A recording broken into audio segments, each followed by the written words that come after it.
कंठे, त्याचप्रमाणे गावच्या पोलीस पाटील मनीषा पष्टे, या गावचे शिक्षक पवार सर आणि या ठिकाणी उपस्थित सर्वच ग्रामस्थ बंधू भगिनी आणि व्यासपीठावर सर्वच उपस्थित असलेले सन्माननीय आणि शाळेतल्या माझ्या विद्यार्थी मित्रांनो, खरं तर माझ्या या मुलांनी भाषण केलं. त्यांनी सांगितलं की डॉक्टर बाबासाहेब आंबेडकरांचं पूर्ण नाव भीमराव रामजी आंबेडकर. त्यांचं जन्मतः जे नाव होतं ते होतं भीमराव रामजी सपकाळ. आंबेडकर हे नाव त्यांनी नंतर घेतलं होतं.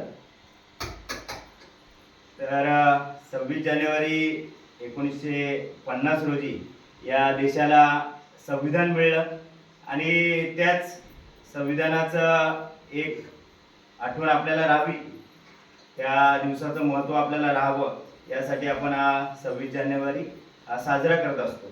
खरं तर लोकांसाठी चालवलेलं राज्य म्हणजे लोकशाही. परंतु आज या सर्वच शाळेची अवस्था बघितली तर ज्या लोकांना निवडून दिलं त्या लोकांची केलेली हत्या म्हणजे आजच्या भाषेमध्ये ही लोकशाही झालेली आहे असं मला वाटतं. कारण की सरांनी जी खंत बोलून दाखवली की शाळा बंद होतात आहे आणि कशा पद्धतीने व्यवस्था या शाळा बंद करायला निघालेली आहे, तर व्यवस्थेमध्ये आपण त्यांनाच निवडून दिलं ज्यांनी या व्यवस्थेचा पार भट्ट्या बोल लावलेला आहे. आज जिल्हा परिषदेच्या या शाळा आहेत, परंतु कोणत्याच जिल्हा परिषद सदस्यांनी या शाळेच्या बाबतीत कोणता प्रश्न उचललाय असं कोणीच उचललेलं नाही. आणि तरी देखील आपण पुन्हा पक्षाच्या नावाने, नात्याच्या नावाने, गोत्याच्या नावाने आपण त्यांनाच निवडून देतो.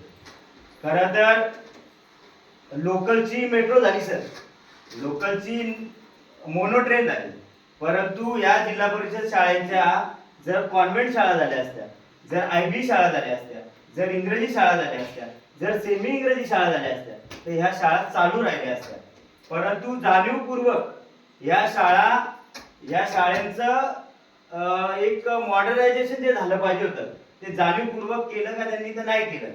का तर प्रायव्हेट शाळा यांना मोठ्या करायचे आणि भांडवलशाही व्यवस्था या देशावर यांना लादायची आणि म्हणून सर्वसामान्य माणसाचे जे प्रश्न आहेत ते घ्यायचेच नाही असा या सरकारचा म्हणा किंवा ज्यांना आपण निवडून देतो त्यांची ही मानसिकता झालेली आहे. यांची मानसिकता काय झालेली आहे? रोडचे कॉन्ट्रॅक्ट घ्या, पैसे कमवा, पूलचे कॉन्ट्रॅक्ट घ्या, पैसे कमवा, परंतु शेतकऱ्यांचे प्रश्न घ्यायचे नाही, शिक्षणाचे प्रश्न घ्यायचे नाही, आरोग्याच्या विषयी प्रश्न घ्यायचे नाही. आज आपल्या मुरबाड तालुक्यात नाही, तमाम अख्ख्या ठाणे जिल्ह्यामध्ये आपण बघाल तर आरोग्याची व्यवस्था आज काय, त्या आरोग्याच्या व्यवस्थेचा देखील बोजवारा या ठिकाणी उडलेला आहे. जिथं गव्हर्नमेंटचे हॉस्पिटल आहेत तिथं औषधाची कमी आहे, तिथं डॉक्टरांची कमी आहे, तिथं एकूणच प्रशासनाची पूर्ण कमी आहे. या शाळेमध्ये जरी आपण बघितला तरी जिल्हा परिषद ठाण्याचं या शाळांकडे पूर्ण दुर्लक्ष आहे. ह्या शाळा जर मी मगाशी म्हटल्याप्रमाणे जर कॉन्व्हेंट झाल्या असत्या तर आमची मुलं नक्की तिकडे आली असती शिकायला.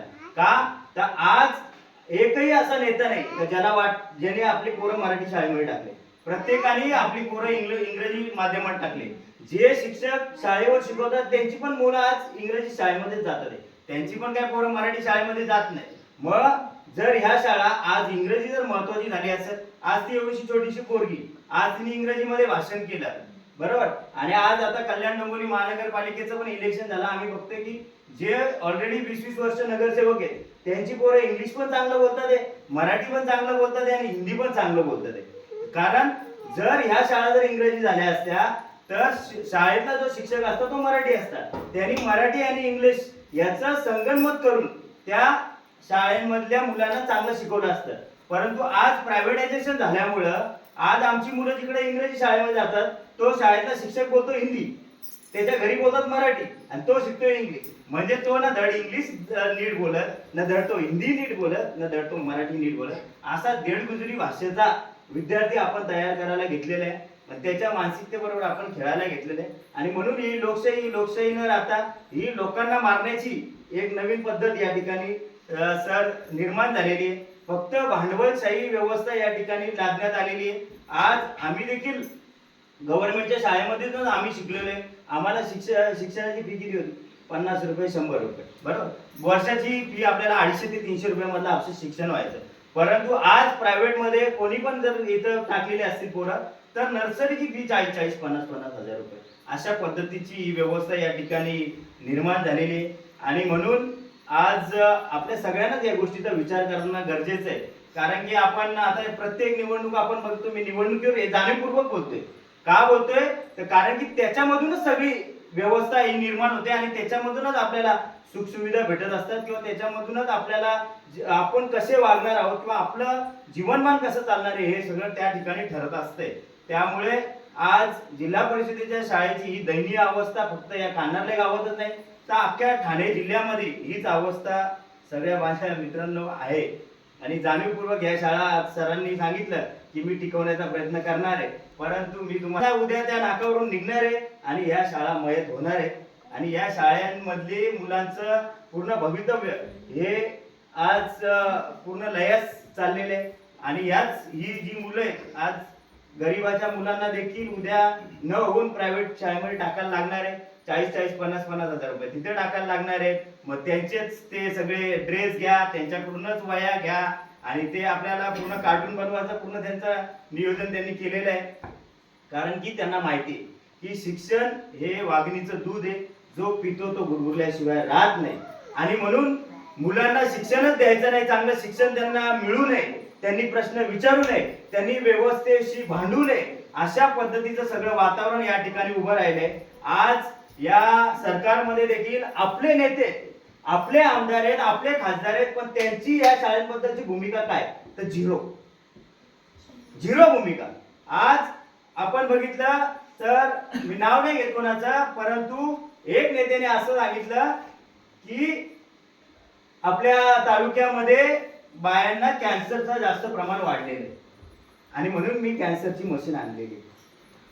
तर आम्ही शोध काढला बाबा हे कॅन्सर वाढला कशामुळे. तर कॅन्सर का वाढला तर कॅन्सर याच्यासाठी वाढला कारण की सरकारने रॉकेल बंद केलं. आज सिलेंडरची किंमत 1000 रुपये. त्यामुळं घरात बाई सरपण जाळते किंवा चुलीमध्ये जे लाकूड जाळते त्याच्यामध्ये ते लाकूड जळावं म्हणून ती प्लॅस्टिकचा वापर करते आणि त्या प्लॅस्टिकच्या विषारी धुरामुळं हा कॅन्सरचा प्रमाण आपल्या तालुक्यामध्ये वाढत चाललेलं आहे. म्हणजे जर यांनी पेट्रोल जर बंद केलं, जर यांनी रॉकेल जर बंद केलं नसतं, यांनी जर गॅस आपल्याला स्वस्त मध्ये दिला असता तर आमच्या घरातल्या मायमावल्यांनी कशावर स्वयंपाक केला असता, गॅसवर केला असता किंवा फाट्या जाळ्याच्या असत्या तर रॉकेलचा वापर केला असता. पण एका बाजूला रॉकेल बंद करायचं, दुसऱ्या बाजूला गॅसच्या किमती हजार रुपये करायच्या आणि म्हणून आमच्या घरातली बाई सरपण जाळताना प्लॅस्टिकचा उपयोग करते आणि त्या प्लॅस्टिकच्या विषारी धुरामुळे आमच्या बायांना कॅन्सर व्हायला लागला आणि यांनी मशीन आणल्या. म्हणजे एका बाजूला कॅन्सर यांनी द्यायचा आणि दुसऱ्या बाजूला स्वतःची पाठ टोपून घ्यायची का आम्ही मशीन आणल्या म्हणून. एवढी ही भिकार व्यवस्था या ठिकाणी चालू आहे प्रत्येक ठिकाणी. आता मी येत होतो, माझ्याकडे व्हिडिओ मी काढले व्हिडिओ. माझगाववरून एक गाडी येत होती बस आणि त्या बसचा धूर बघत होती. मला गाडी मागच्या गाडीला मला दिसत नव्हता आणि परिवहन मंत्री कोण आहे प्रताप सरनाईक. या प्रताप सरनाईकने 5 कोटीची टेस्ला गाडी घेतली आणि टेस्ला गाडी घेताना त्यांनी सांगितलं की प्रदूषण कमी व्हावं म्हणून मी टेस्ला गाडी घेतली. अरे बडव्या पण तू टेस्ला गाडी घेतली पण तू ज्या व्यवस्थेमध्ये मंत्री आहेस, तू ज्या व्यवस्थेचा तू मंत्री आहे, ज्या परिवहन मंडळाचा तू मंत्री आहे, त्या परिवहन मंडळाच्या बसची अवस्था काय. त्यांनी गावागावामध्ये प्रदूषण करत घेतलेले. इकडे प्रदूषण झालेलं चालतंय पण तुझी नातवंड ही चांगल्या गाडीमध्ये जावी, 5-5 कोटीच्या गाडीमध्ये जावी. परंतु आज आमच्या या मुलांना आमच्या बस पण येत नाही. कान्हार्ले गावामध्ये, या कान्हार्ले गावामध्ये आज किती वर्ष झाली बस येत नाही.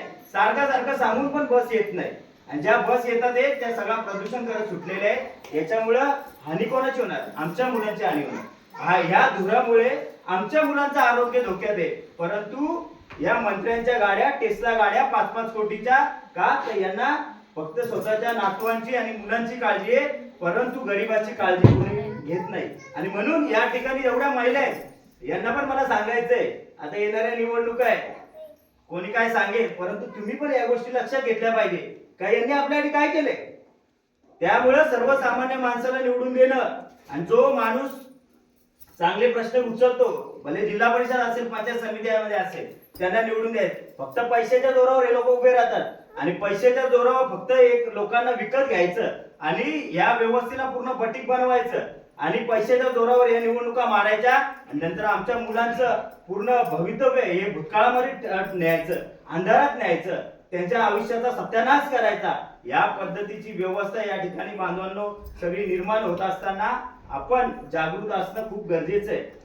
त्यामुळं भरपूर बोललो, खरं तर जे येते मनामध्ये ते शेवटी बोलायला लागते. कारण की शेवटी आपले तुकाराम महाराज असे सर बोलले की बुरता हे जग न पाय डोळा म्हणून कळवळा येत असेल.